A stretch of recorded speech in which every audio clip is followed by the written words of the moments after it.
Welcome everybody to A Casting for Two podcast presents perfect waste of time. I forgot the name of the show. The monthly podcast thing where I don't have any guests. There's no guests on the podcast. There's only friends. And today I have if this was Jeopardy, it'd be like, who is my best friend? It'd be Graciela Reyna. Hello. Or Gracie. She's my girlfriend of 20 years. 20 years? 20 years. Okay. It feels like only 4. Going on 4. You know? Maybe that's it. Maybe that's about right. Are you impressed that I know how long we've been together? Yes, because sometimes I don't. Oh, yeah, no. Sometimes I really have to think about it. I said 4, but it's really 3. But I corrected myself by saying going on 4, just so that, like, yeah, I know. Don't worry, I know. Yeah. Well, it's because we got together during COVID, so like time has no meaning. No meaning. None at all. No. So, and you know, I remember talking to you about this podcast, and you were just. You said something that very much surprised me. You asked when am I going to be on it? And I was just, oh, you want to be on it? And so that's why you're here. Yeah, I didn't think it would actually happen. So well, it's also after your birthday. Yeah. So happy birthday. Thank you. This is more your birthday gift. I know. It's like the party just keeps on going. I had a very good birthday. Yeah. And, you know. Do you forget your age? Continue right on. Yeah, that's another thing I had to think about, like, periodically. But the kids at work don't let me forget it, because they'll be like, oh my gosh, the year you graduated, that's when I was born. And I'm just... Yeah. So... Really? You know, so they don't really let me forget it. When they're born. So rude. Ew. They're so rude. Or you know how we let them eat lunch at... in the classroom or whatever. So they'll be eating lunch and they'll stare at my wall and they'll be like, class of 2009. So that means you're like in your 30s, right, miss? And I'm like, yeah, I guess that's what it means. And then they'll sit there and they'll pull out their little iPhones and they'll calculate it. Right. They'll calculate, you know, exactly how old I am. And they're like, oh, so you're 33. This year you're going to be 33. That's so weird. Yeah. How does that feel? And I'm like, I'm not talking to you about it. But you're close with the kids. I was never close enough to a teacher where A, I was eating lunch in their classroom, and B, I knew their age. It just was not. I was like, I'm young, you're old. Oh, I know, far too. Well, it doesn't help that like my prom pictures are still up and stuff like that. Oh, you know? and it is your school, the school you went. So that's true. To. So you know, it's a little more. Evidence. They're a little more. I don't know. Yeah, there's evidence. That's a good way to put it. There's evidence of your widely about. Yes. Yeah, that's true. But so with this podcast, what happens is that I like to go through and ask a question, a topic, a statement. We talk about that's something we both know, we both might not know, one of us might know, you know, just one of those things. Okay. So, and the thing is, I never know what we're going to talk about. But today I do know, and I was just playing it off like I didn't know what we were going to talk about. I knew you were going to do that. But you mentioned it, and I said, oh, that is a good one to talk about. We're going to talk about directing. I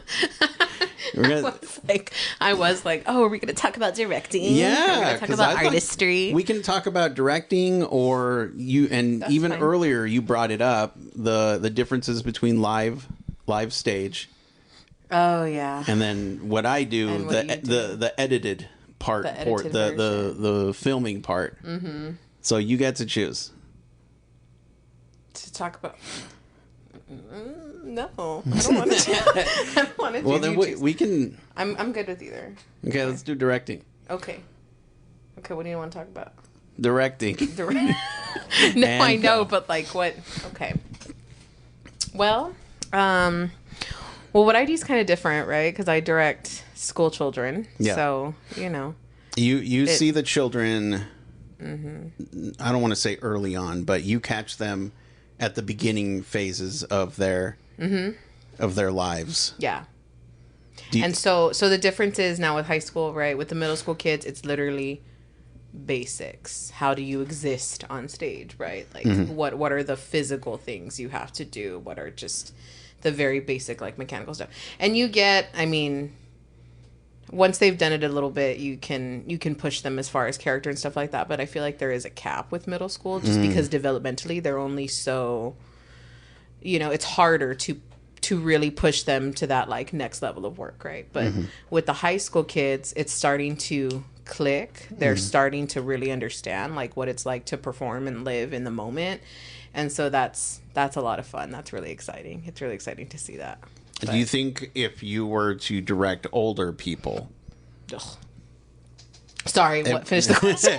No, sorry, do you think it wouldn't be as fun if you had older people that were just so ingrained in the craft? Yeah, because they're already ruined by that point. Yeah. I mean, that sounds terrible, but I mean, I feel like if I was given the opportunity, of course I'd take it, right? Because every opportunity is just, it's a new experience. It's a new, directing adults would be totally different. But,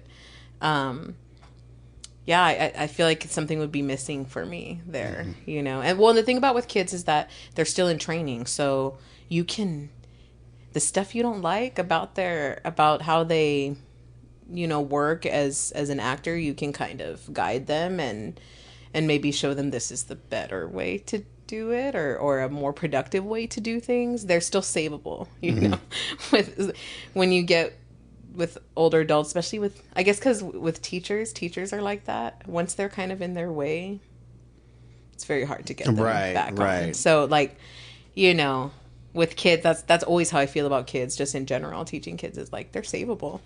They still have room to grow. And I mean, I guess everybody does, but it gets harder. That's when what you're I older. enjoy. Yeah, and adults they think they know better, than which we do. Which we do, yeah. Or especially if they're older than you, right? Or like a lot of times. Men too, right? With women or as a female director, some people have looked at me like, "Oh, you don't know what you're doing. You don't know what you're talking about." Adults, right? Yeah. I never get that really with kids, but adults, yeah, they'll be like, "What makes you so smart, right? What makes what gives you the right to be in charge?" And you have to kind of get over that before you. I think I do a better job of getting kids to trust me, but. That's I think that goes back to why I'm a teacher in general, right? Like, I prefer kids. Yeah. I prefer as from a director standpoint, what is it that when you're teaching students and what are the signs that that this student is going to go like they got it. They know what to do. They have the chops. They have the ability. What is that skill from a director standpoint? It's this like intangible thing where they just start doing stuff on their own. Like whether it's asking questions or whether it's like, oh, I was looking at this line and I think this. And when you start seeing that they're making their own ideas without you and that they're kind of like taking the initiative to go and see, even with the tech kids, it's kind of like something will be going on with the lights or whatever. And, I'm like, they're like, oh, well, I tried this look, so I tried this and this and this. And you're like, oh, okay, you're trying things. Good. I don't like it, but you're trying it's not right. No, no, I'm just kidding. Yeah. It's not right, but you're trying, and that's what's important. But, yeah, it's kind of like, there's just, I don't know. There's I think that more so, I feel like my co-director sometimes says that like, and a lot of people feel this way, that there's just like a spark in kids that you can see like, oh, they have that it thing. And that's, I do think that's a real thing, but really what I look for more is like, are they hungry for it? Because if they're hungry for it, then they're going to give you 100%. They're going to try whatever you want, to try and better themselves or try to get to wherever you want them to be in that role. And, I think that's really what I look for is like work ethic. Because that is something that's very, very hard to teach, right? They have to kind of have it themselves. Yeah. I don't know. I guess that's kind of... how vital... I'm trying to phrase this question. Do you think that improv actors are the best actors to have on the stage?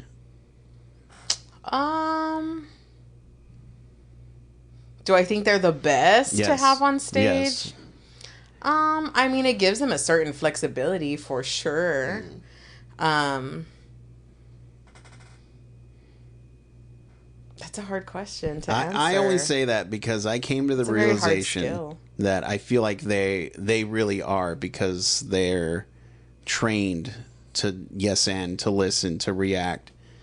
And that's something that a lot of people can't really do. Well, and it all comes back to objectives, right? Because like it's, you know, if you're doing a play, you're in the acting role, right? You're going to approach that role and you're going to do all the prep work beforehand, right? You're going to do the research. You're going to narrow down exactly what the objectives are for that character or whatever. But yeah, improv is harder in that way. Mm-hmm. I agree. Have you done improv? I mean, like in college? Yeah, when they would make me. How was it? I'm not great at it. I'm too I have to have the plan, you know? I need the plan. And improv is like, I mean, there is a plan to an extent, but like, you know how I am. I like the law laid down. You know, and me I like improv pretty well. We do, but I don't know. What if I told you every single bit that I do has been written? Would that blow your mind? I wouldn't believe that. I wouldn't believe that for a second. They're too silly. I don't know. I had somebody on the podcast who came from the improv world, and there was no, are they an actor? Yes. But they were just like, at the end of the day, it's like, whatever, you know, I drop the character, I move on. I go on with my life. Totally not that, method, and I'm using quotations, right? Stereotype that has been going around. It's just like, after a certain point, you just got to stop and move on. And I was just like, that's a very healthy way of thinking things. Yeah, you have to be really good at falling on your ass, you know, and being able to get back up. And that's hard for people, you know. Not all actors can do that. That's like a very specific skill set. It probably would ruin actors if they weren't used to falling on their butts. I mean, yeah. Either way, I think with actors, you have to develop that like thick skin, right? Because, you know, even if improv is not your thing, even if you're just doing like traditional stuff, you know, you go on these auditions, you're not going to get every one. So, you know, you do have to have that kind of like that resilience, that ability to keep going. But yeah, improv, it's not my favorite, but you know, I like watching it. I like, you know, and I think too, cause it's just hard to teach.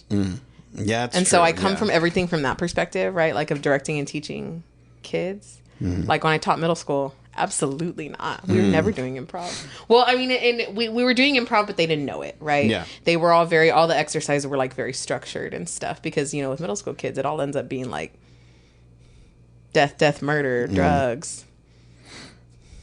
Because those are cool. Those are the cool middle schoolers. Yeah. Everything, you know, if it's cool, it has fighting and drugs and rampant murder. You know, that's what the kids are into nowadays, I guess. So. Oh my gosh. You know, I think high school would be. Yeah, you always have to do it with kind of like parameters, because otherwise it gets too out of control with kids. Yeah, and it gets real weird real fast. Kids are so weird these days. They're fun though. Yeah, but they're a good time. If I was an improv as a kid, I would have never taken things to a death, murder. Right. Drugs, death, murder. Yeah. So yeah, I just know, but you know, I was just like, you don't talk about that with adults. That's how I grew up. Yeah. No. Oh no, these kids don't care. They're kind of fearless when it comes to that. But. Which again, how dare they? Where do they get the confidence that's something earned, not given? Oh, from their teacher. Why? Why did you do that? No, they're all just like, yeah. They all end up little reflections of you. You know, which is good and bad. You know, that's kind of what we tell them. You know, they're always a reflection of their director. So are you, when you get mad at the kids, are you just getting mad at you? Pretty much. That's why I come home so upset. Yeah, because God. Why are you like this? God, oh, I made you like this. Okay. Really got to question everything I say? Yeah. Why didn't you just go to finish nursing school like you were supposed to? Like I was supposed to. I know. How dare. Honey, I don't know if you would have liked nursing. I don't think so. No. I would have been the personality hire for sure. Yeah. Like it wouldn't have been. No, and to be clear, I would have taken my job extremely seriously. Yes. Like, no funny business. Which it should be. I mean. But yeah, no. Oh, no. You're not Patch Adams. Yeah. Oh, no. Yeah. Yeah. It's very clear to me now that wasn't for me at all. But, you know. Here we are. Yep. So, trying to think of any other directing questions. Well, what I've been thinking about lately is, so we have our shows in our season that are coming up, right? I'm not going to say them because my kids are creeps and some of them, if they see that it's me on here, they'll listen to it. Right. Like, if they're listening. I don't want them to know. Yeah. But yeah, so I was thinking about, my show and the other show, and then we have a third show, right? These are all going to go up in fall.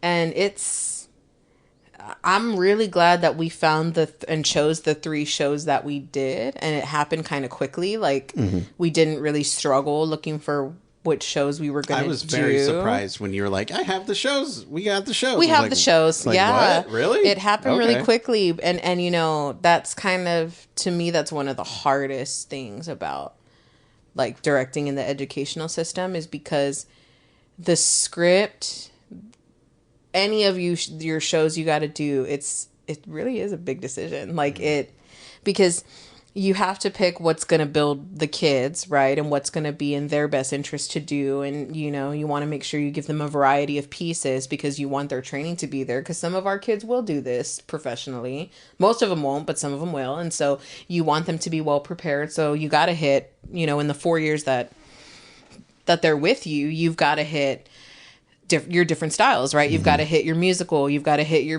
period piece. You've got to hit your like serious drama. You got to do your silly show or your dinner theater or your murder mystery. You've got to you want to give them that wheelhouse, right? So, and then the kids change, right? Every 4 years, there's new people. Yeah. There's new fresh meat. Right. New blood. And so it's constantly, the roster is constantly changing. And then also too, you have to really worry about all the regular things that regular directors worry about. Like, artistically, is this what I want to do, right? Is this the type of show I want to do? Is this going to fit my body of work that I want to present to the world, right? Is this giving the message that I want? Does this fulfill me or challenge me, like artistically as a professional? And it has to check all of those boxes. Because the last thing you want to do is like, because I've done that before. I've picked either like the wrong show for the kids, or when I inherit, like last year when I inherited a show that had already been like precast for me. So, and that one was kind of a struggle because the show didn't move me personally, right? Like the kids were amazing. The kids did great, and we did what we could with it given the situation. And it was good. Thanks for coming. Yeah. No, but it's, that part can be really challenging because I can pick,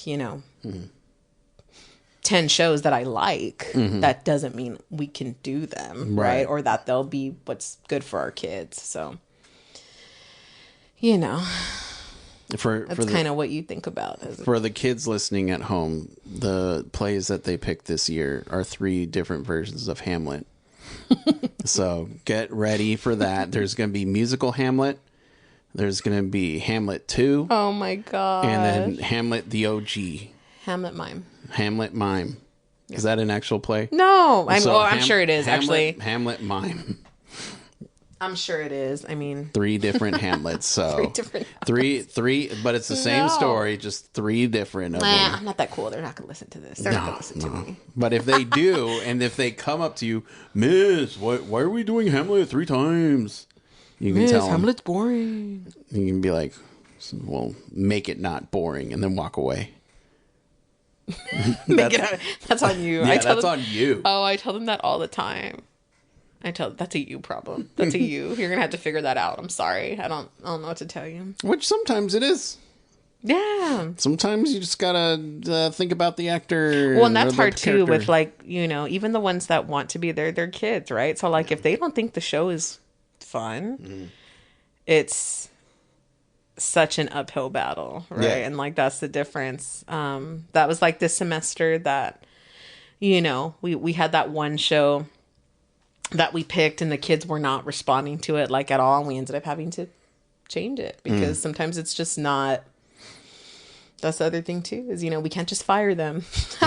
We can't fire the talent. Recast, so nothing. Yeah, it's like, okay. I mean that's the best we could do is maybe a recast, but yeah, like there's only so much we can do with replacing and stuff like that. So you have to get them bought in. That's another challenge. Like as a director, I think that we have pretty often is just like making sure that we're retaining that interest, right? Because you got to make it fun for the kids. Mm-hmm. I feel like you're talking about the spark, and I truly feel that I didn't get that spark until I was a lot older in life. And when I think back about my high school experience, I don't think I still would have done theater because the theater teacher was legit nuts. As they usually are. But not a fun nuts, It's just like mean and like, I don't know. But still, I'm just like, man, part of me wishes I think Krista did theater. And if she could do it, I mean, I probably could too. I can't say enough about good things about theater. Right, right, exactly. But to me, all kids should be in theater. Right, but I know I'm way in the majority with that. But I guess I was talking about improv earlier, and I just feel like I feel like I could just be improv. I just want to take improv classes. Well, and that bleeds into a little bit of what you were talking about earlier, or what you mentioned earlier about like the difference between film and theater. Theater is just that communal, unique experience. It's like the energy between the performers and the audience, it happening live, just like the process of working on a show is different and more communal in that sense. And like,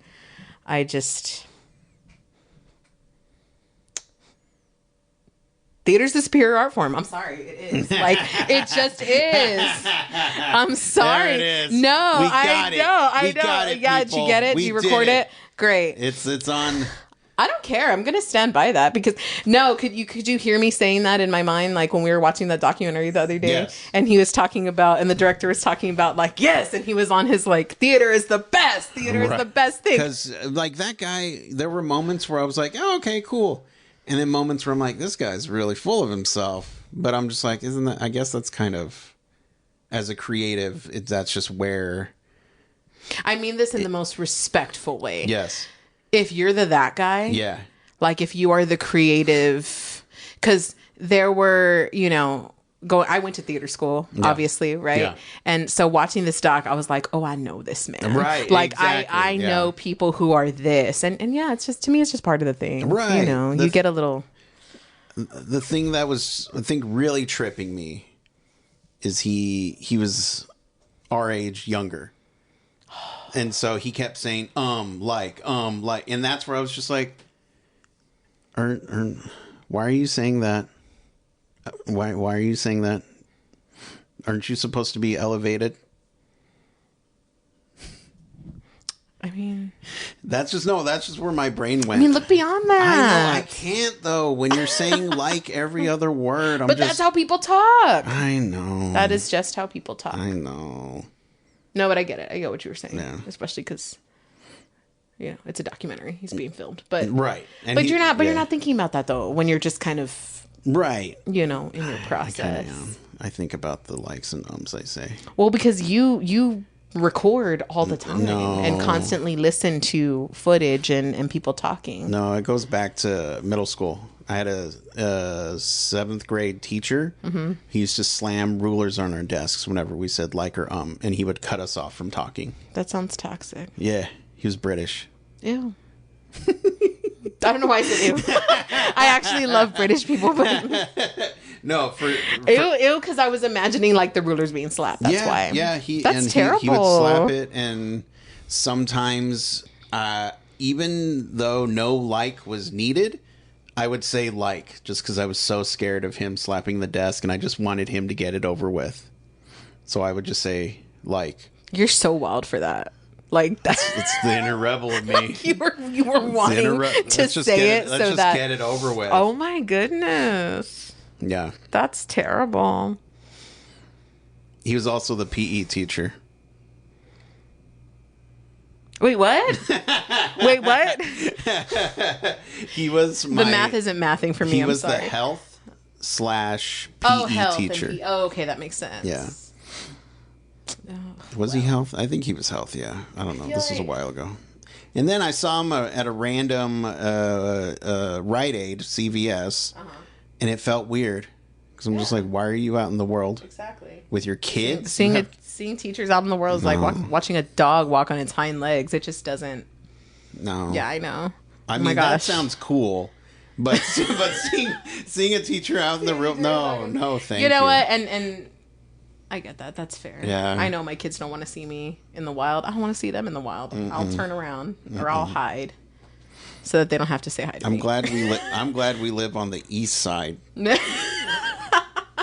Sure. Let's go with that one. Oh my goodness. That was good improv. Right? You yes-anded. Yes and. Sure. It's always a yes and. Gracie. What? Do you feel like we've wasted a perfect amount of time? Yeah. But is it time wasted when it's this fun? Yeah, that's true. So. That's true. That's just us, though. I know.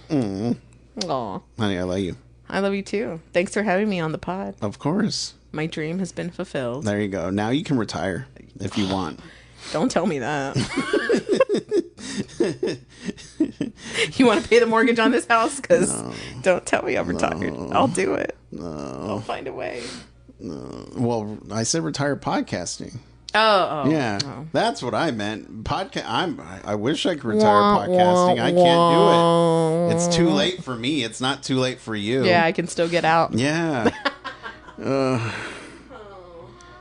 Anyway, I love you. I love you too.